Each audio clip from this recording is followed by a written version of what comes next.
నారాయణమూర్తి గారిని మనం కాపాడుకోవాలి, నారాయణమూర్తి సినిమాని ఆదరించాలని చెప్పినందుకు ఈ సభని నిజం చెప్పాలంటే ఇవాళ నేను ఈ మీటింగ్ పెట్టింది కేవలం కాసిం గారి వల్లే.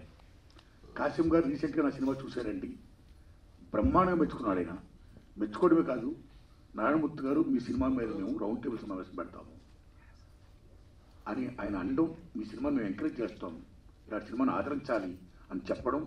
ఆ దశలో భాగంగా రౌండ్ టేబుల్ సమావేశం బదులు మీరు షో వేయండి, చాలామంది ప్రముఖులు పిలుస్తాను, ప్రెస్ ముందు మనం చెప్పుకుందాం, ఆ రకంగా పబ్లిష్ చేద్దాం అని చెప్పడం జరిగింది. సో ఇంత చేసినటువంటి కాసిం గారికి నేను హృదయపూర్వక ధన్యవాదాలు చెప్పుకుంటున్నానండి. Thanks a lot. ప్లీజ్. తర్వాత మన సారు అద్దంకి దయాకర్ గారు, నేను గవర్నమెంట్తో మాట్లాడి ట్యాక్స్ ఇప్పిస్తాను, ట్యాక్స్ లేకుండా చేస్తాను అన్నారు. అలాగే మా శ్రేయోభిలాషి ప్రముఖ కవి అందశ్రీ గారు కూడా ఈ సినిమాకి ట్యాక్స్ ఎగ్జిబిషన్ ఇప్పించాల్సిందిగా అద్దంకి దయాకర్ గారిని కోరారండి. థ్యాంక్స్ లాట్ టు అందశ్రీ అన్న అండ్ దయాకర్ గారు. అయితే నా విజ్ఞప్తి, నాకు ట్యాక్స్ ఫ్రీ వద్దు, ఏం వద్దండి, నాకు గవర్నమెంట్ సైడ్ నుంచి ఏ సహకారం వద్దండి. ప్లీజ్. నేను కోరుకునేది ఏంటంటే దయచేసి మీరు ప్రమోట్ చేయండి సినిమాని, నా సినిమా గురించి చెప్పండి, సినిమా జనంలోకి వెళ్ళి చెయ్యండి, జనాన్ని సోమని చెప్పండి. ఏమాత్రం సినిమా బాగుంటే జనాన్ని కనెక్ట్ అయితే సినిమా సక్సెస్ అవుద్ది. ఆ హెల్ప్ చేయండి. That's what I want. అలాగే పెద్దలు కుమారస్వామి గౌడ్ గారికి, సత్యనారాయణ గారు, ఆయన నిజంగా ఆయన ప్రైమ్ 9 టీవీ న్యూస్లో బ్రహ్మాండంగా ఈ కార్పొరేట్ ఎడ్యుకేషన్ మాఫీ మీద బ్రహ్మాండాన్ని పైటిస్తున్నాడు ఆయన. సెల్యూట్. సో నా సినిమా అన్నట్టు మెచ్చుకున్నాడు, ధన్యవాదాలు వారికి. అలాగే పెద్దలు నాగేశ్వరరావు గారికి, తమ్ముడు విక్రమ్ గౌడ్ గారికి, ప్రొఫెసర్లు బ్రహ్మాండంగా మాట్లాడారండి, ధన్యవాదాలు మీకు. సినిమా గురించి బ్రహ్మాండంగా చెప్పారండి. తమ్ముళ్ళారా, విద్యార్థి నాయకులారా, తమ్ముళ్ళారా, మీ అందరికీ నా ధన్యవాదాలండి. తమ్ముడు శభాష్, బాగా మాట్లాడారు, శభాష్. సతీష్ అన్న చాలా హెల్ప్ చేశారు, వందనాలు మీకు. మీడియా మిత్రులారా, ఇంతసేపు మీరున్నారు నా కోసం, నా సినిమాను ప్రమోట్ చేయండి. ఎందుకంటే ఇందాక అందశ్రీ గారు చెప్పినట్టు ఇలా సినిమా తీస్తుడు, రిలీజ్ చేస్తుడు, పబ్లిష్ చేస్తుడు. పబ్లిష్ అనేది మోస్ట్ ఇంపార్టెంట్. పబ్లిష్ అనేది లేకపోతే జనం సినిమాకి థియేటర్ రాదు. కాబట్టి మాకు జనానికి మధ్య వారసు ఎవరంటే మీ మీడియా వారే. కాబట్టి దయచేసి నా సినిమాని ప్రజలు తీసుకుని వెళ్ళండి, మీ దండం పెడుతున్నా. Thanks lot. ఇక మిత్రులారా,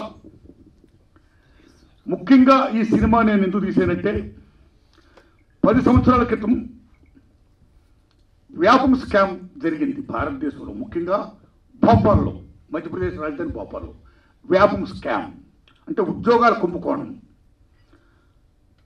ఎంత దూరం ఉంటే స్కామ్, సాక్షులు ఇప్పటికీ 100 మంది పైగా సాక్షులు చంపేశారు. Still that case is going on. ఉద్యోగాల స్కామ్, ఉద్యోగాలు అమ్మేసుకోవడమే, అర్హులు లేకుండా అనర్హులకి ఎవరికి డబ్బులు ఇచ్చారో వాళ్ళకి ఇచ్చుకుంటూ పోతూ బీభత్సమైన స్కామ్ చేశారండి. ఆ ఇన్స్పిరేషనే నా సినిమా యూనివర్సిటీ. ఆ తర్వాత మన భారతదేశంలో ఈవేళ ఎప్పుడైతే విద్య ప్రైవేటీకరణ మ్యాక్సిమం అయిపోతున్న దశలో ప్రైవేట్ కాలేజీలు వచ్చేస్తున్నాయో, కార్పొరేట్ కాలేజీలు వచ్చేస్తున్నాయో, మా కాలేజీలో చదివిన వాళ్ళకే నెంబర్ 1 నుంచి 1000 ర్యాంకులు ఫస్ట్ మేమే అని చెప్పుకోవడం కోసం ఒక పబ్లిసిటీ, ఒక మీడియా గోల, విభజించినటువంటి లీలా, పేపర్లు మొత్తం హ్యాక్టిజం యాడ్స్, ఒక్కొక్క యాడ్కి lakhs of rupees. How they are giving, how much they are earning and how much they are doing business with education. ఇలాంటి దశలో మా కాలేజీలో చదివిన వాళ్ళకి ర్యాంకులు రావాలని ఒక కృత్రిమ టాస్తో, ఒక పేపర్ లీకేజ్ చేస్తూ విద్యా వ్యవస్థను భ్రష్టు పట్టిస్తున్నారు. సో ఆ రకంగా మన రాష్ట్రంలో కాదు, భారతదేశంలో చాలా రాష్ట్రాల్లో ఇవాళ పేపర్ లీకేజ్ జరుగుతున్నాయి కాలేజీ డేస్లో.